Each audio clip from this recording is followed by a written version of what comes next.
What is up, guys? Zan from the Madden YouTube channel. Today's video, we're going to be taking a look at stretch RPOs and how you guys can slow them down in a couple of different fashions. But before we do that, guys, please do me a favor. Hit that subscribe button. Also, make sure you guys hit that notification bell so you're notified daily when we upload to the Zan Madden YouTube channel. If you guys want to watch me play Madden 20 live, you guys can find me on my Twitch channel, twitch.tv/Zan Madden. The link is below in the description, and I do have exclusive subscriber-only content for my Twitch Prime and Tier 1 subscribers. My Tier 2 subscribers will receive my full Washington Redskins Hot Route Master offense on top of those sub-tips that go out each and every Friday.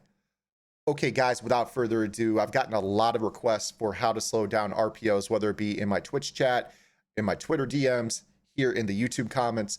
And you guys are always looking for a way to slow down some of those stretch RPO combinations. So we're going to talk about two different ways that I like to attack them.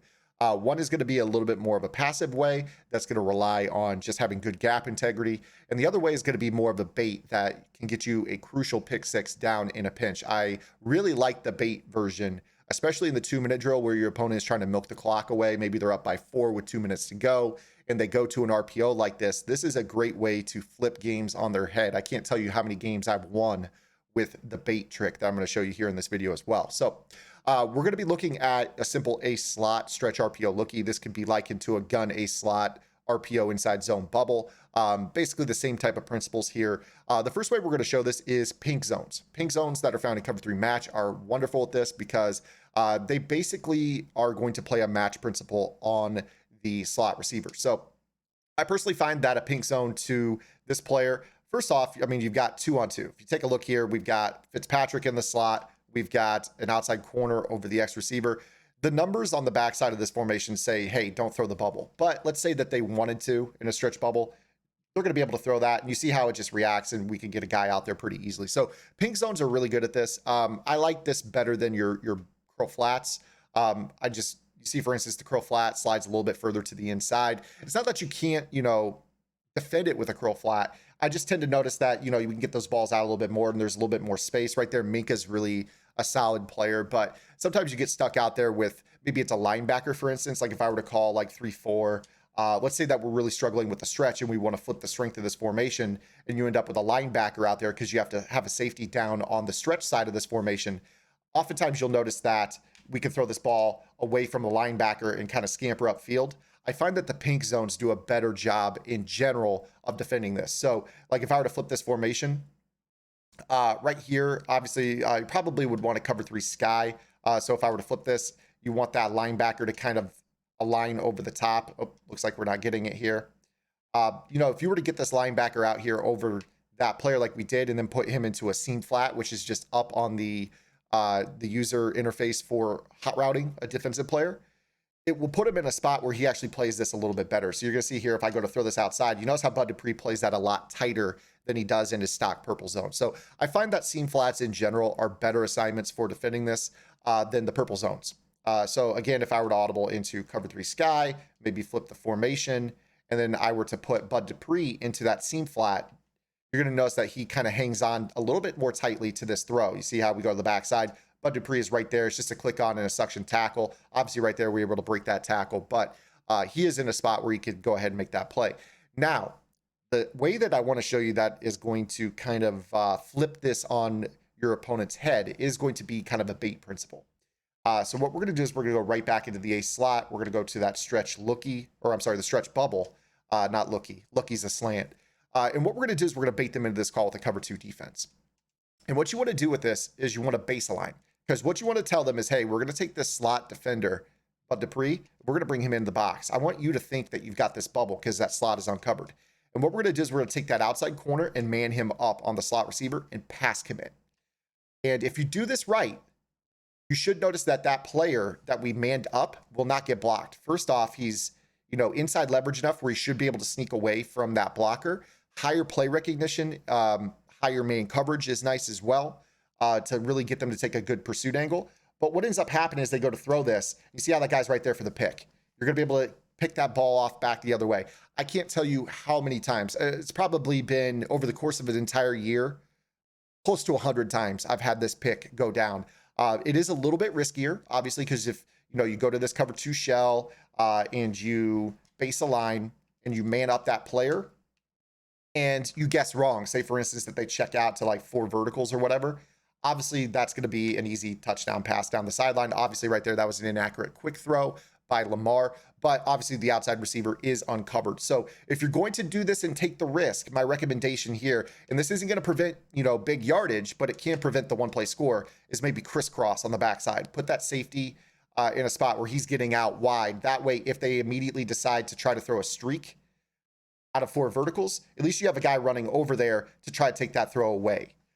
So that's kind of a way that you could hybridize your coverage on the backside if you know they're running a stretch bubble RPO. But again, guys, all we're doing is we're calling a cover 2 shell, base aligning it, and manning up that outside corner on the inside receiver and pass committing. That way, when they go to this RPO, they go to throw it to the backside. Right there, he actually got blocked. That will occasionally happen, but again, like I said, higher play recognition. I think Hilton's only got like 89 play rec. Higher play recognition on this gets them to really get down and play this a lot quicker. Higher man coverage as well is also huge. Obviously in MUT, this shouldn't be a problem for you guys as you guys go to do this. You notice here again, right there, just click on and make the catch yourself. Computer kind of dumbed out right there. But once you notice that they go to do that, hit B, click down and outside and hold Y. To make this. But again, you see that the majority of the time, this guy doesn't get blocked on this RPO. So they go to run this and they throw it to the backside. It's a pick. So it's just kind of an inside out man up on the slot defender. This also works really, really well against like your shotgun RPOs. The other thing to remember on this, guys, is that this works best to the wide side of the field. When they run the RPO with the twins on the short side of the field, the angle that the player takes is not a great one. So just kind of be advised on that. So I'm going to go ahead and go into the gun A slot here, for instance, and run that PA. Let me go and run the RPO PA bubble. And if we do the same trick here, we can bait them into that same type of play. So they go to this and then they throw this. Right there, you see he gets blocked. Shotgun, a little bit different from time to time. If they throw it earlier, they tend to block the DB a little bit more consistently. If they throw it later, they tend to get picked off. But again, guys, Mike Hilton's nothing crazy. In terms of regs ratings, you're going to be dealing with your Jalen Ramseys, your golden ticket DBs, your Deion Sanders, all those in MUT. Those guys are going to do a pretty solid job. Again, you see right here, we're able to kind of get outside against the A slot. So again, it is ratings oriented just in general from what I can kind of see on this. Another thing I noticed is that late in the game, especially if you have clutch trait, that's where players really start to blow this up. Again, guys, if you're really worried about it, just try to get, the man coverage on both players. That way, at least you get numbers to, get, we're going to be able to get numbers over there on that bubble side. So you see right here, when we pass commit, at least you're getting bodies over there. You see how that ends up impacting it a little bit differently. So right there, we got the reaction we're looking for. But again, guys, if you were to go with traditional pink zones as well, this will work the same way. So if we go back to our cover 3 sky and we take this player right here, this safety can't play a seam flat. But if we were to put a linebacker out over him and put the linebacker into a seam flat, you'll notice that it plays it very well. So we go to throw this, we throw it out there. That seam flat is right there to take it away. A lot of people don't struggle with RPOs, but I have gotten enough requests against RPOs to do a video here today on this topic. So hopefully this video has been informational for you guys. As it pertains to the other RPOs, those slants and things like that, I'm seeing a lot less of those. I find that most of you are worried about the bubble with the stretch. So hopefully this video helps you really shut that down. Now, obviously the stretch is another thing. I'll try to show you here just kind of a little tidbit towards the end. One thing I'll do out of my 3-4 bear, and I actually don't have 3-4 bear to show you here, but I'll set up kind of a gap shoot out of bear where I will essentially, I'll try to kind of show it to you. I could kind of create a bear front here out of this where I'll have the pink zone to the backside of the formation or, whatever. So I'm in cover 3 here. We'll have a pink zone to the backside of the formation. And for whatever reason or another, like maybe I pinch my line or whatever, I'll try to set up a bear front here if I can. So a bear front might look something like this here in this instance, where I'll just kind of set up a gap shoot with my strong side safety against the RPO. That way, when they go to it, I can just kind of fly straight through the middle here and blow it up on my own. And then if they throw that bubble to the backside, the pink zone can take it away. So, if you guys are in the bear front, you guys know, you probably have watched me on my Twitch channel. You see how on the backside you got the pink zone that's going to be right there on that bubble, and then we got a free front side gap shoot. I just set this up out of 3-4 odd right here. Required a little bit of a setup to make this work, but you see how we're free to get into the backfield.